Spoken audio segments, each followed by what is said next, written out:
Hey guys, what's up? Zorin here and with another Epic 7 YouTube video. This time we're going to be talking about the three new exclusive equipments that are coming out on, well, most likely tomorrow from when this video is posted. But um, pretty, awesome stuff here going on. We got what?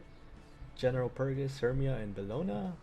And honestly, I'm not sure why they got it, but I'm not complaining. I mean, I was gonna use General Purgus eventually and Serbia as well. I don't have Bologna, so I can't really be excited about that. But I do want to talk about them, and also Cerula is getting hers into the exchange as well. But obviously, if you did the event, you probably don't really need it, so we won't be talking about hers.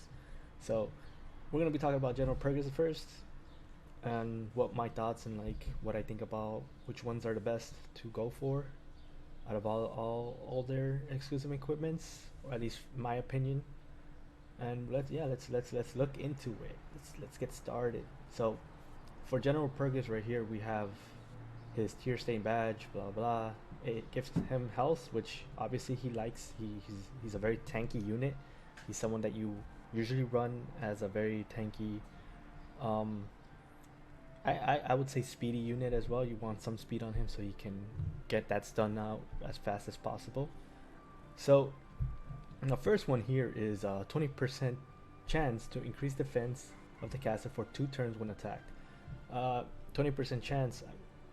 We could honestly argue that things like the counter attack set, the combat, the excuse me, I started reading the other one, counter RNL have like the same chance, and you know those things proc a lot, can proc a lot. So a defense buff isn't that bad, I wouldn't say. I my personal opinion, I don't really care for that.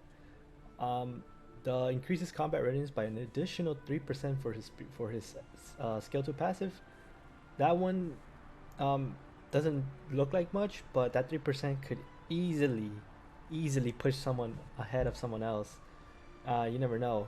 I think that's the one I want to go for, at least for me, because I think push if I'm going to use Purgus, I want him to be able to push my teammates as far as possible. So that one's the one I want to go for. And command to charge, decrease the skill cooldown by 1 turn. This will put it down to 4 turns, which is pretty good. But I would think that something like that would be better off being used for PVE content. I wouldn't see it as something that you want to use for PvP. But then again, I don't use them. I haven't used them in a while, so I wouldn't know. I would also like to apologize, by the way, if you hear any background noise. Like, I can't help it. So this damn mic picks up everything. I can't do anything about that right now.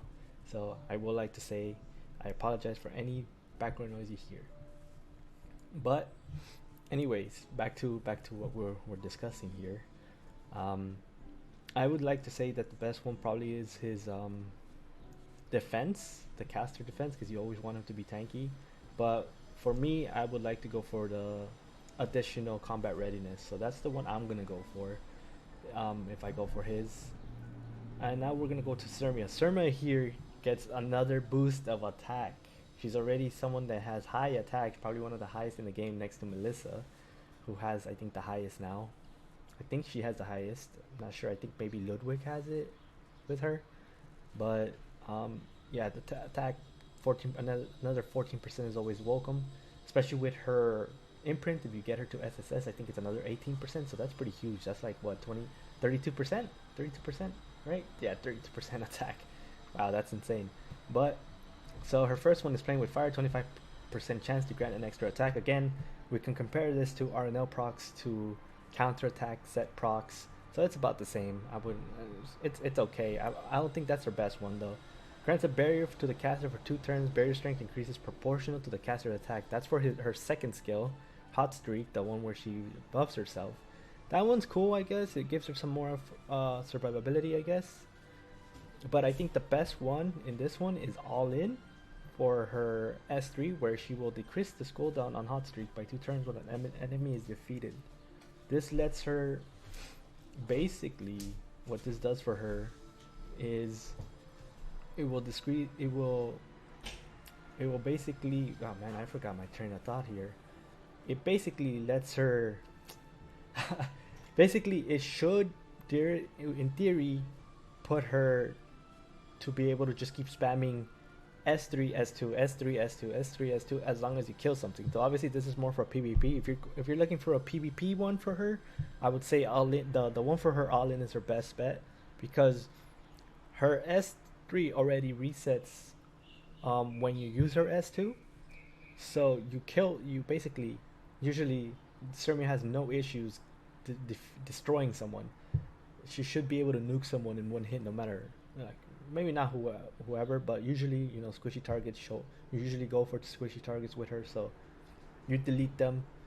When her turn comes back again, she should, in theory, have her hot streak up again. So which means she can buff herself again, then go again and all in again, and just keep repeating it because they just basically reset each other, which is pretty nice. So I think all in is her best option here. Hot streak would be her second one in my opinion. Playing with fire is cool, but I wouldn't say it's her best one.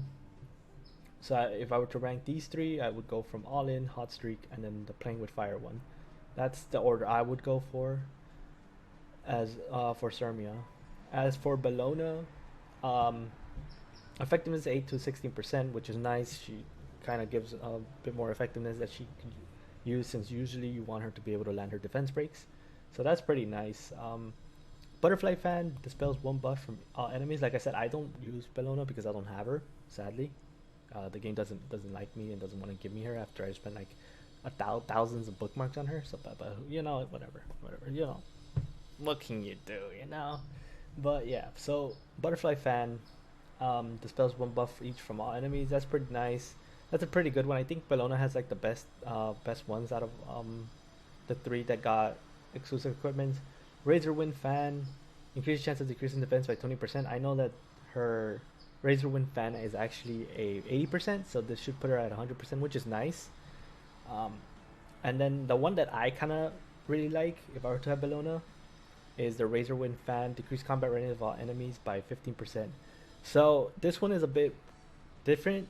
Like in case for PvE, I would say the increased chance of decreasing defense by 20% is better, obviously, for PvE, because you want her to be able to defense break more consistently, especially in PvE. So the 20% is actually very, very good for PvE. For PvP, I would say the combat readiness of all enemies by 15% would be better because you get she basically pushes people, especially when she can use it after her S2. When all her focus is up, this would be very, very useful. So usually she starts off with her S3 anyways, so this she could basically become a pusher and a defense breaker at the same time, which is pretty huge. So I would look into Razorwind Fan if you're looking to use her for arena only. If you're going to be using her more for PvE, like maybe she's just for Banshee or other stuff, I would use the increased chance of decreasing defense by 20%. Other than that, Butterfly Fan, I don't see it really being that great. But these two, yeah, I would go with that. Butterfly Fan, there's better options in terms of people who dispel. So I would go with for PvP, Razor the combat readiness, and for PvP, I would go for decreasing defense. So really depends what you want. I mean, obviously PvP you can also go for the 20%, but that's just my opinion. You don't have to do exactly what I'm telling you. I'm just giving you an idea of what I think would be good. And then we got Kawana. She finally made it. I assumed she was going to be a 3-star. People thought she was going to be a 3-star, but I guess that's why she got held off. She's going to be a 4-star.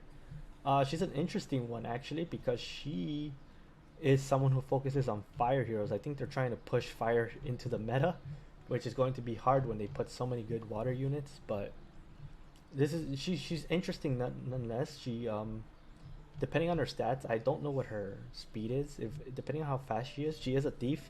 Usually thieves are very fast, so hopefully she's fast. I would like to say at least 116 speed would be fine. 120 would be better. But if she's fast, she's going to be pretty nuts because she for fire units. Besides this, attacks the enemy with sharp sickles with a 35% chance to inflict 2 bleeding effects for 2 turns. If the enemy is debuffed after the attack, additional damage is inflicted. Pretty nice. She does more damage if they're already debuffed. Not too bad. I like that.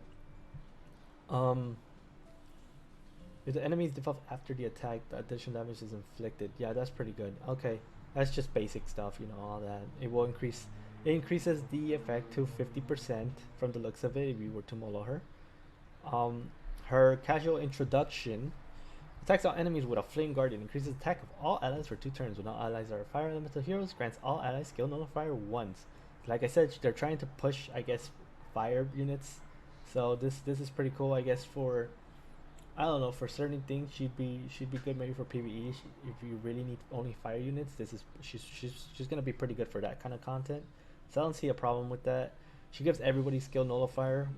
If they're all firemen heroes, if you don't want to use her for that, she also just provides an attack buff, and she attacks. So it's not that bad actually. She does damage, she increases attack, and if they're all fire elementals, she has an extra skin ability into it. So that's pretty nice. Rough Welcome attacks enemy with a Flame Guardian stunning for 1 turn before dispelling 2 buffs. Increases damage dealt when all allies are fire elemental heroes. So obviously she's going to be doing damage, and she does more damage if there's more fire elemental heroes. So I don't know, she's cool. She's a nice unique twist to what they use for units. I would like to say maybe she's good for PvE. I don't really see her being used for PvE as of now, unless you can make a full fire team going and there's no water units, but that's gonna be hard. I mean, I guess with Melissa though, she might be good because Melissa doesn't worry about elemental advantages. So Melissa's someone that you could use with her, and then just bring, I guess, someone. I would think maybe her Kawana. What's her name again?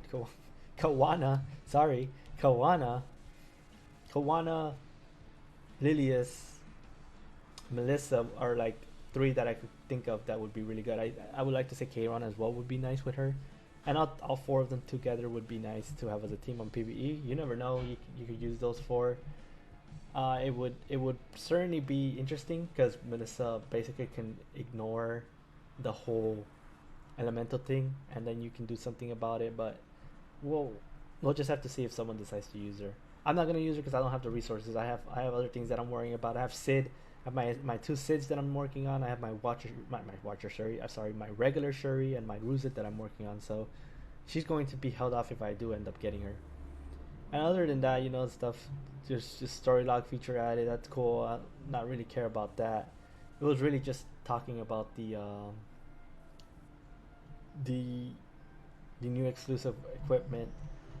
Though I do like the equipments that are coming out. I might go for Purgis's because I kind of want to use them, and I think I'm gonna. Hopefully, I can get like a max spearhead of his additional. I'll use whichever one of these. All of these are good, but I would like the increased combat readiness for myself.